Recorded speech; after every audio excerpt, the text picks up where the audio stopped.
She was a struggling artist on the verge of losing everything. He was a billionaire who thought he could buy anything. What started as a fake engagement for survival soon spiraled into a whirlwind of secrets, emotions, and a love neither of them expected. In a world built on lies, they discovered the one truth: they couldn't ignore each other. Victoria Sterling wiped paint-stained fingers on her worn apron, staring at the eviction notice taped crookedly to her studio door. 3 months behind on rent. Her little gallery, her dream, was barely surviving in Manhattan's cutthroat art district. The afternoon sun streamed through grimy windows, dust motes swirling over canvases that represented months of passion but yielded almost no income. Her phone buzzed on the work table. Another creditor. She ignored it and turned back to the half-finished portrait before her. Art had always been her refuge, her rebellion against the world's cruelty. But lately, reality pressed too hard to ignore. The gallery bell chimed. Victoria braced herself. Another bill collector, maybe a lost tourist. Instead, a man stepped inside who seemed to own the very air around him. Nathan Thorne. He looked out of place here, like a sleek yacht moored in a fishing dock. Charcoal grey suit tailored to perfection, shoes polished to a mirror shine, dark hair styled with effortless precision. His jaw was all sharp lines, his storm grey eyes taking in her modest gallery with the cool calculation of a man used to measuring value. The billionaire had spent the morning in boardrooms, dissecting numbers that would make most people dizzy. Yet here he stood, in a space that smelled faintly of turpentine and dust, staring at the work of a woman whose net worth couldn't cover his weekly expenses. Something about her paintings stopped him cold. Raw emotion, captured in bold, unapologetic strokes. Honesty his world desperately lacked. "These are remarkable," Nathan said, gesturing to a series of cityscapes that somehow made New York look both beautiful and unbearably lonely. Victoria arched an eyebrow. Men in $1,000 suits didn't typically wander into her gallery. "Thank you. Are you interested in purchasing something?" Nathan's gaze didn't leave her paintings. "Actually, I'm interested in purchasing your time." The words hung in the air like a dare. Victoria set down her brush slowly, studying him. "My time isn't for sale." Nathan's lips curved in a smile one she imagined had disarmed boardrooms and broken hearts alike. "Everything has a price. Miss Sterling." "I've done my research. Victoria Sterling, top of your class at Parsons, daughter of the late sculptor James Sterling, and currently," his eyes flicked briefly to the eviction notice, "facing significant financial difficulties." Heat rushed into Victoria's cheeks, shame clashing with fury. "If you came here to gloat about my struggles, the door is behind you." "I'm here because I need your help," Nathan said. The honesty in his voice startled even him. "More specifically, I need you to pretend to be my wife. For one evening." Victoria barked out a laugh, sharp disbelieving. "Is this some kind of joke? Did one of my friends put you up to this?" His expression didn't waver. "I assure you, this is entirely legitimate." She folded her arms, paint still smudged on her apron. "Explain." Nathan's jaw tightened, as if even saying the words cost him something. "The Thorne Foundation's annual charity gala is tomorrow evening. It's the social event of the season. Millions are raised for children's hospitals. But my mother, Grace Thorne, has been pressing me to settle down. She's threatened to step down from the board unless I prove I'm capable of commitment." "Then find a real girlfriend," Victoria shot back, though curiosity edged into her tone. I don't have time for real relationships, Nathan said bluntly. My company consumes every waking hour, but I need someone authentic. Someone who won't be dazzled by wealth or status. His gaze locked on hers. Someone like you. Victoria gestured at the peeling walls of her gallery. You mean someone desperate enough to agree to your insane plan? No, Nathan countered quietly. Someone genuine enough to fool people who've seen every type of social climber New York has to offer. The words struck her like a lightning bolt. This man, this billionaire, was proposing something that sounded straight out of a romance novel, yet his eyes held no arrogance, only desperation that almost mirrored her own. Nathan pulled out a sleek tablet, sliding it across. A paint-splattered work table. The contract glowed on the screen. Victoria's breath caught when she saw the sum. Enough to erase every debt. Enough to save her gallery. Enough to give her freedom. One evening, Nathan said softly, for hours at most, attend the gala. As my fiancé smile for the cameras, share a few charming anecdotes about our whirlwind romance. In return, you'll have the means to start over without looking over your shoulder at creditors. Victoria's heart pounded. Her practical mind screamed yes, the money meant survival. But her artist's soul recoiled, pretending to love her. Stranger felt like betraying everything she believed about honesty in emotion. She lifted her chin. What makes you think I can pull this off? I've never set foot in your world. I don't know how to be a billionaire's fiancé. Nathan stepped closer, close enough that the faint scent of his collinwoodsy, expensive, but with something unexpectedly warm beneath it trapped around her. His eyes softened. You'll learn quickly, he murmured. Intelligence shines through any disguise. My mother is brilliant at reading people, Nathan said, voice measured but taut. She spot a fake instantly unless the performance comes from somewhere real. Victoria arched a brow. And you think I can provide that authenticity? I think, Nathan replied, eyes unwavering, you're exactly what she would. Expect the woman who captured my heart to be creative, independent, unimpressed by material wealth. The words lingered in the cramped gallery. Victoria turned to her easel, where an unfinished portrait stared back at her, eyes filled with stubborn hope. Painted from fragments of herself, she exhaled slowly. Perhaps this stranger's proposal wasn't as insane as it seemed. Perhaps desperation could masquerade as opportunity. I have conditions, she said at last. Nathan inclined his head, intrigued. First, this is strictly business. No personal involvement beyond what's necessary for the performance. Agreed. Second, I won't change who I am to fit your world. If people ask about my background, I tell the truth. His mouth curved, almost approving. Those are exactly the conditions that make you perfect for this role. Victoria hesitated, then added, third, after tomorrow night, we never see each other again.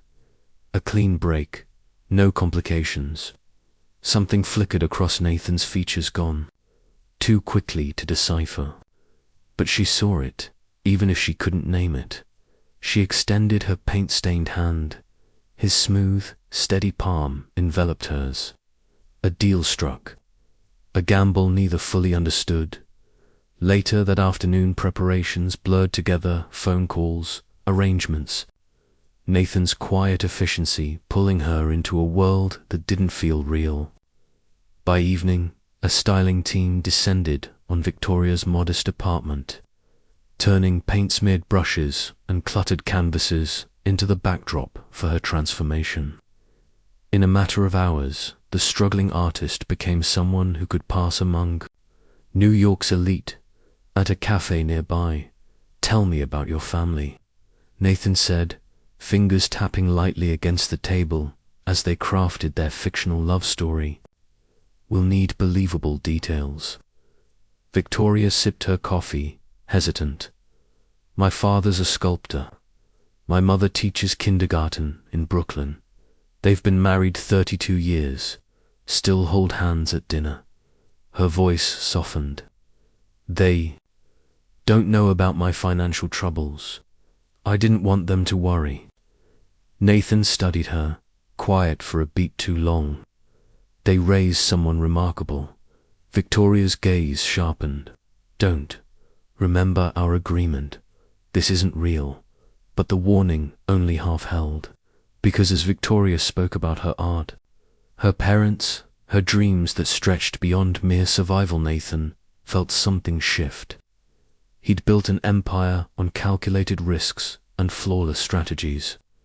Yet sitting across from this woman, sunlight catching in her hair, passion shaping her every expression, it felt like the most dangerous gamble of his life. As Victoria described her latest painting series, Nathan found himself leaning in, listening, not to maintain their cover story, but because he genuinely wanted to understand the woman who could create beauty out of struggle. Tomorrow night they would step into his world together, playing roles that felt increasingly less like pretense. Neither suspected that their carefully constructed deception would expose truths neither was prepared to face. The contract was signed, the money transferred, the performance about to begin. Victoria Sterling and Nathan Thorne had agreed to fake love for one evening, never imagining how easily elaborate lies can awaken the heart's most dangerous truths. Brooklyn, Victoria's apartment evening, the modest space had never seen such chaos. Jessica Kim, Manhattan's most sought celebrity stylist, commanded her team like a general preparing for battle. Hair extensions, couture gowns, brushes dipped in colors more expensive than Victoria's entire rent. "Relax your shoulders," Jessica instructed as foundation swept across Victoria's skin. "You're about to become Cinderella. But remember, this isn't just about beauty. It's about belonging." Victoria studied the mirror. Gone was the paint-splattered artist with calloused hands and furrowed brows. In her place stood a woman of elegance, wrapped in silk and confidence. Yet her eyes still burned with that irrepressible creative fire no stylist could tame. 7 p.m. Nathan arrives, right on time. Polished to perfection in a tailored tuxedo, Nathan carried himself with the ease of a man used to commanding rooms. But when Victoria stepped from her bedroom in a midnight blue gown that flowed like liquid starlight, his composure slipped. "You look perfect." A pause, then quickly, "For the part, I mean." Victoria caught the slip. She said nothing. Their arrangement was business. Only business. The drive to the Plaza Hotel, the backseat of Nathan's sleek town car, became an impromptu classroom. "Robert Morrison," Nathan instructed, his tone clipped, precise. "Oil executive, recently divorced. Do not mention environmental causes." "Got it," Victoria said, repeating the names under her breath like an actress rehearsing lines. "Lena Blackstone, fashion editor. Compliment her dress. Never ask where she bought it. Catherine Wells, pharmaceuticals. Her daughter just got engaged. Ask about the wedding plans." Victoria laughed softly. "This is less like a date and more like combat training." Nathan smirked.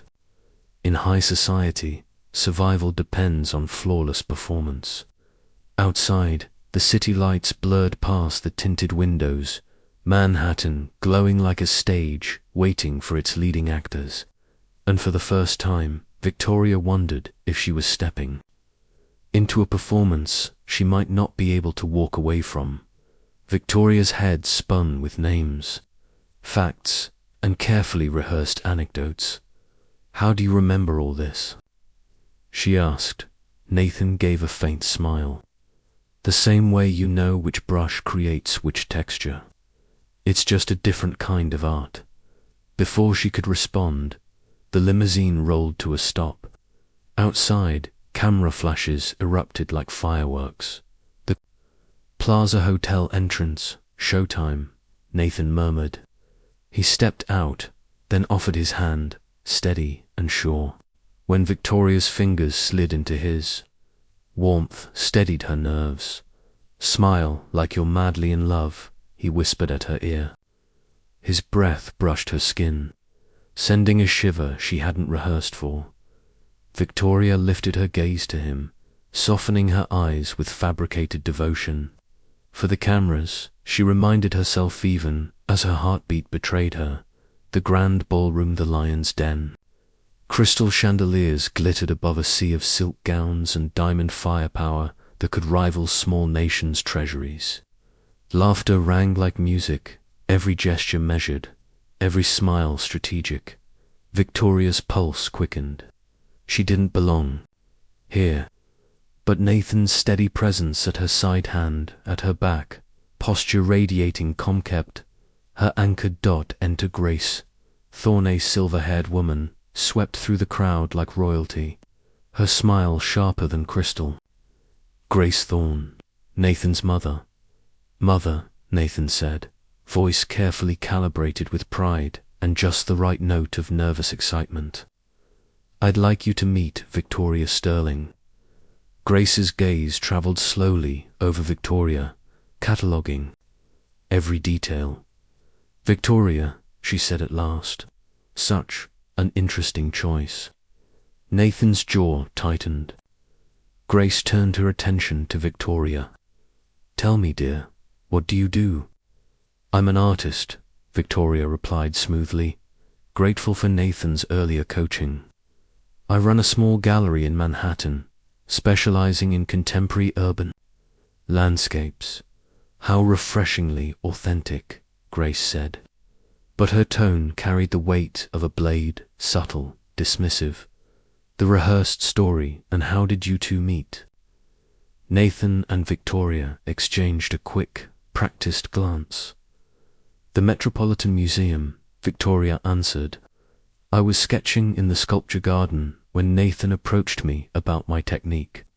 She was capturing light in a way I'd never seen before, Nathan added, his voice steady, but the conviction in it startled even him. I knew immediately she was special. For a moment, it didn't feel like acting. Settling into the role as the evening unfolded, Victoria surprised herself. She laughed at Nathan's stories, discussed art with curious socialites, and even caught herself enjoying the performance. Nathan, meanwhile, discovered facets of Victoria that no script had prepared him for. Her quick wit disarmed skeptical donors. Her warmth drew people in. Her authenticity, ironically, was the most convincing lie of all. Victoria's laughter from earlier lingered faintly as Nathan guided her across the marble dance floor. Strings swelled, chandeliers shimmered, and for a fleeting moment their performance felt effortless. Then Aunt Margaret leaned in with a conspiratorial smile. She's lovely, Nathan. Finally, someone real. The words landed like a blow. Real. Nathan's pulse stumbled. Victoria was real, more real than anyone in this glittering room. Yet every step they took tonight rested on a lie. Grace's announcement, the music dimmed as Grace Thorne stepped to the microphone. Her poise commanded silence. Tonight, she began, her voice carrying across the hushed ballroom. We celebrate not only our charitable achievements, but also a personal milestone. Victoria froze mid-step, her heel catching against the polished floor. Nathan's arm tightened, steadying her. My son, Nathan, Grace continued, her eyes locking on them, has found love with a remarkable young woman. Spotlights swept the ballroom, then pinned them in a halo of gold. Gasps, applause, smiles. Hundreds of eyes burned into their supposedly perfect embrace. Under the spotlight, Victoria's chest tightened. She had never felt so exposed, as though the room could peel away the sequins and see the terrified, paint-splattered artist beneath. Nathan leaned close, his breath warm against her ear. "Trust me." Something in his tone, low, steady, almost pleading, cut through the chaos. And, against her better judgment, she did. Grace's voice floated on. "Love transforms us all. Sometimes it arrives unexpectedly, challenging everything we thought we knew about ourselves." The cracks appear. Applause thundered again. Smiles beamed at them. These weren't strangers being fooled, they were people who cared. People celebrating what they believed was real love. "I can't do this," Victoria whispered against Nathan's shoulder, panic curling through her chest. "Your mother thinks we're engaged. Your family is already planning our future." "We'll figure it out," Nathan murmured back. But his voice carried a hesitation she hadn't heard before. The betrayal of the heart. The orchestra swelled, forcing them closer together, their steps perfectly in sync, even as their truths unraveled. When had his touch stopped being an act? When had the warmth in his eyes begun to feel necessary? When had her heart decided to betray her carefully guarded walls? And then Grace's voice rang out again. "Ladies and gentlemen, it's time for a very special announcement." The room held its breath. The climax loomed. Crystal glasses chimed as Grace Thorne lifted her champagne high. "To Nathan and Victoria, may their love inspire us all. And tonight, in their honor, I'm pledging $1 million donation to the Children's Hospital." The ballroom erupted in applause. Cameras flashed. Victoria's smile faltered, her face draining of color. A lie had just been immortalized with real money, real lives, real hope. The guilt twisted sharp in her chest, colliding with something even more dangerous. The terrifying truth that her feelings for Nathan were no longer pretend. Nathan's decision beside her. Nathan caught the panic in her eyes. Without hesitation, he stepped forward and reached for the microphone. "Before we continue," Nathan said, his voice steady despite the chaos inside him, "Victoria and I have something important to share." Victoria's breath caught. Was he about to confess everything here? The ballroom stilled. Hundreds of Manhattan's most powerful figures leaned in. The silence stretched taut, like a wire ready to snap. Nathan's gaze locked on hers. A lifetime of meaning in one look. "Victoria, and I want you all to know," he paused, his voice rich with something that made her knees weak, "that love has a way of surprising us when we least expect it." Applause thundered. Glasses clinked. Grace beamed with maternal triumph. But Victoria wasn't fooled. She saw a crack in Nathan's polished armor, the flicker of something raw. Unguarded. For the first time, their fake engagement felt dangerously real. The interruption, she leaned in, whispering, "We need to talk." Nathan nodded, guiding her toward a quiet corner. But before they could escape, "Nathan Thorne, you magnificent bastard." The words sliced through the air like a blade. The crowd parted to reveal Marcus Stonathan's former roommate, bitter rival, and Wall Street's golden predator. His tuxedo fit like armor, his grin sharp with arrogance, still stealing. "The spotlight, I see," Marcus drawled, his eyes flicking over Victoria with predatory interest. "And who is this vision you've managed to chain to your side?" Victoria stiffened. Nathan's hand tightened at the small of her back. Marcus. Stone had arrived, and the game was about to change. Marcus. Nathan's tone was carefully measured, his jaw tight. I didn't expect to see you here. Miss Grace's charity spectacle for the world, Marcus replied smoothly, his gaze sliding toward Victoria like a blade. And you must be the mysterious woman who finally tamed Manhattan's most eligible bachelor. Victoria offered her hand. Victoria Sterling.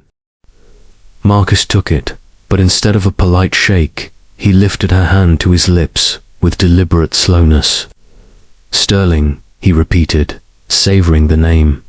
His eyes glittered with calculation. Now that's familiar. Don't tell me you're related to James Sterling, the sculptor who went bankrupt after that gallery scandal 5 years ago. The blood drained from Victoria's face. That shameful family collapse had been buried deep, spoken of only behind closed doors. How could he possibly? No. Victoria's family history isn't up for discussion. Nathan cut in, stepping closer, his voice edged with steel. Marcus's smile sharpened. Of course not. I merely admire your ability to find diamonds in unexpected places. His gaze lingered on Victoria, a predator circling prey. Though I do wonder how a struggling artist managed to catch the eye of New York's busiest CEO. The air between the three of them crackled with dangerous undercurrents. Nearby guests began to notice whispers spreading like ripples across still water. Victoria's instincts screamed. Marcus had done his homework. Maybe too much. Did he already suspect their whirlwind romance was nothing more than smoke and mirrors? If you'll excuse us, Nathan said firmly, his hands sliding protectively to the small of Victoria's back. We were just leaving, so soon. Marcus's voice carried, drawing a few glances. But the night is young. I was hoping to hear the romantic tale of how you two met. I'm sure it's fascinating. Nathan guided Victoria toward the exit, but before they could escape, Grace Thorne appeared, radiant and immovable. Nathan, darling, you can't leave yet. The photographer is waiting for family pictures, and I've invited the Wainwrights to meet Victoria. Actually, Mrs. Thorne. Victoria spoke up, her voice soft but steady, the instincts of a painter reading the dangerous colors of the room. I'm feeling a bit overwhelmed. This is all so new. Grace's sharp eyes softened. Of course, dear. These events can be intense. Perhaps we'll arrange a quiet dinner next week. Just family. Victoria's chest tightened. Dinner. Family. Another evening of deception waiting to unravel. Her panic was no longer just background noise. It was a storm, gathering force. That sounds wonderful. Nathan answered smoothly before Victoria could object, his voice maintaining the polished veneer his public life demanded. Grace beamed, satisfied, and the crowd turned back to their champagne and chatter. But beneath the glitter, private chaos festered at last. Nathan guided Victoria through the throng, past flashing cameras and murmured curiosity, until the limousine door closed behind them with a merciful thud. For a moment, the city outside was only glittering reflections on glass. Relief came but fragile, temporary. Victoria pressed her hand to the window, watching Manhattan stream by in neon light and steel. Every one of those windows belongs to someone living honestly, she thought, bitterly. And here I am, spinning lies wrapped in diamonds. Your friend Marcus knows something, she said quietly. Marcus isn't my friend, Nathan replied, tugging at his bow tie until it hung loose at his collar. He's been circling my company for years. If he suspects this isn't real, he'll weaponize it against us. She asked before she could stop herself. The words slipped out, heavier than she intended. A quiet admission of entanglement. Nathan turned, the confined space between them suddenly electric. Victoria, tonight when I was holding you, when I introduced you to my family, when we danced, it didn't feel like acting. Her breath caught. She'd felt it too. The subtle shift from performance to something frighteningly real. And it terrified her more than any scandal or ruined reputation. We can't, she whispered, her voice breaking. The agreement was clear, tonight only, then we walk away. What if I don't want to walk away? The question hung in the air like a bridge stretched between them, trembling with possibility. Her practical mind screamed caution. Billionaires collected rare things, beautiful things, and discarded them once they lost their shine. She couldn't risk becoming another possession. Nathan, you don't know me, she said, eyes shining with conflict. Tonight was just dress up, pretending to be someone I'm not. You weren't pretending, Nathan countered softly. His voice carried none of the boardroom steel, only truth. The way you comforted my aunt. Your genuine curiosity about the hospital. The smile you gave my mother, the first I've seen on her face in months. That was you, all you. The limousine slowed to a stop outside Victoria's modest apartment. Their enchanted night had reached its end, yet neither moved. The air felt suspended, heavy with choices unmade, as though they stood together at the edge of a cliff. Her phone shattered the moment. It buzzed again, and again, notifications flooding in, missed calls, unknown numbers. A cascade of social media alerts. Victoria's trembling hands lifted the screen. The first image stopped her heart. A photograph of her and Nathan, wrapped in each other's arms on the dance floor, had already gone viral. Caption after caption screamed the same words. Nathan Thorne's mystery fiancé revealed. The fairy tale was no longer theirs alone. It belonged to the world now. This is what I was afraid of, Victoria whispered, scrolling through her buzzing phone. Headlines, messages, reporters, the world closing. And Nathan took the phone from her trembling hands, his eyes darkening as he read the invasive notifications. Some congratulatory, some cruel, too many hungry. For scandal, I can handle the press, he said firmly. My publicist will control the narrative. With more lies, Victoria shot back, her voice trembling. Nathan, I'm not built for this. I paint in solitude. I avoid crowds. I value honesty above everything. Tonight was magical, but it wasn't real life. Nathan's jaw tightened. Then, in a voice stripped of CO armor, he asked, what if we made it real? What if this fake engagement became something genuine? The words hung in the silence. Victoria searched his storm-grey eyes. She saw not the untouchable billionaire, but a man showing vulnerability he rarely let anyone see. A man who wanted her, not just the performance. Part of her wanted to leap, to believe in fairy tales, but another part whispered the harsh truth. Their story had begun with lies, with contracts, with desperation. Could something authentic grow from such artificial beginnings? I need time, she whispered at last. Tonight was overwhelming, beautiful, but confusing. I can't make life-changing decisions in the back of a limousine at midnight. Nathan swallowed hard. How much time? I don't know, she admitted. Then, forcing the words out through the ache in her chest, maybe we should honor our original agreement. A clean break. No complications. The silence was heavier than any argument. Nathan opened the door and helped her out, his hand lingering a heartbeat too long. His eyes searched hers one last time. Victoria, whatever happens next, tonight mattered. Her voice failed her. She could only nod. She watched as the limousine door shut and disappeared into Manhattan's endless glitter.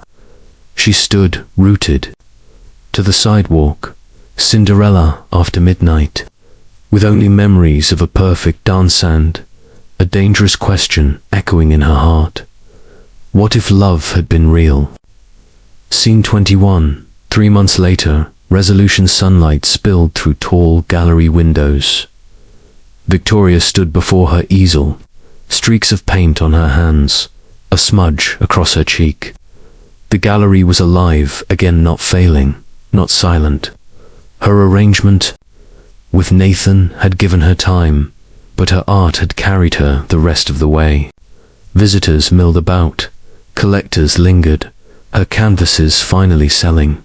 Yet, as she stepped back to admire her latest worker painting of a ballroom frozen in golden light, her chest tightened, because no matter how much she tried to bury it, every brushstroke carried echoes of that night.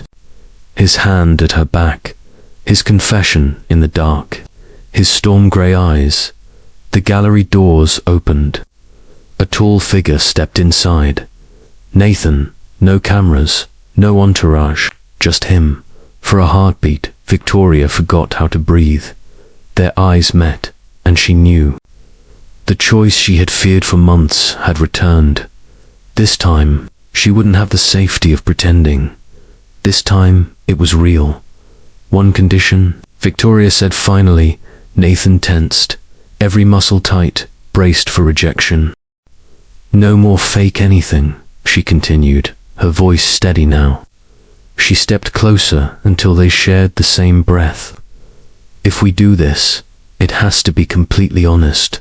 No pretending, no performing, no carefully managed appearances, just truth. For a heartbeat, silence. Then Nathan's expression broke not into the polished smile of a CEO, but into something raw and unguarded. Relief, gratitude, love, truth, he echoed, his voice husky. That, I can promise. Victoria's fingers, still streaked with paint, brushed against his jaw, leaving a faint mark on his skin. He didn't flinch. He leaned into her touch, as though it was the most precious thing he'd ever been given. And then, for the first time, without pretense, without contract, without an audience, Nathan Thorne kissed her. It wasn't the staged perfection of a gala dance floor. It was messy, real, and heartbreakingly sincere. When they finally parted, Victoria whispered against his lips, "Welcome to real life." The afternoon sun poured through the gallery windows, igniting the canvases of midnight in Manhattan, a testament to how far she'd come, and a witness to the beginning of something neither of them had expected, but both had been searching for. For once, there was no script, no arrangement, just them. Nathan's smile was blinding. I wouldn't want it any other way. When he kissed her this time, there were no cameras, no audience, no agenda, only the simple desire to connect with someone who made the world feel less lonely. Victoria kissed him back, tasting possibility and promise, feeling her heart open. To futures she'd never dared imagine. Their fake engagement had given them something real. Proof that sometimes the most powerful truths emerge from life's most elaborate deceptions, and that the heart's deepest desires often hide behind the mind's most practical plans. Outside Victoria's gallery, Manhattan pulsed with its relentless rhythm of ambition and dreams. But inside, two people who had found each other through desperation and discovered love through honesty began writing a story with no script, no audience, no pretense. Just truth, and the courage to believe that fairy tales sometimes do come true, even for those bold enough to fake them first. Epilogue. 1 year later, the second annual Thorne Foundation Gala, shimmered with the same elegant energy as the year before, but everything had changed. Victoria Sterling Thorne moved gracefully through the crowd, her wedding ring catching the crystal light as she spoke with donors about art therapy programs. Grace Thorne, watching from across the ballroom, whispered to her sister, "I knew from the moment I saw her. Some people are just meant to be family." Nathan approached his wife from behind, wrapping his arms around her waist in a gesture that had become second nature. "Any regrets, Mrs. Thorne?" he murmured against her ear. "Just one," Victoria said, her eyes sparkling with mischief. Nathan tensed playfully. "What's that?" She turned in his embrace. "I should have charged you more for that first night. I had no idea I was worth a lifetime of happiness." His laughter rang out, rich with contentment. "Trust me, you're still the best investment I've ever made." As they swayed together on the same dance floor where it had all begun with careful deception, Victoria marveled at how truth had bloomed from fiction, how authentic love had grown from pretended affection, and how the greatest risks sometimes yield the most extraordinary rewards. Their fake engagement had become real love. Their business arrangement had transformed into a lifelong partnership, and their one-night performance had blossomed into a lifetime of genuine moments worth living. Sometimes the best stories begin with the most impossible proposals, and sometimes the truest love is born from the most elaborate lies. The end.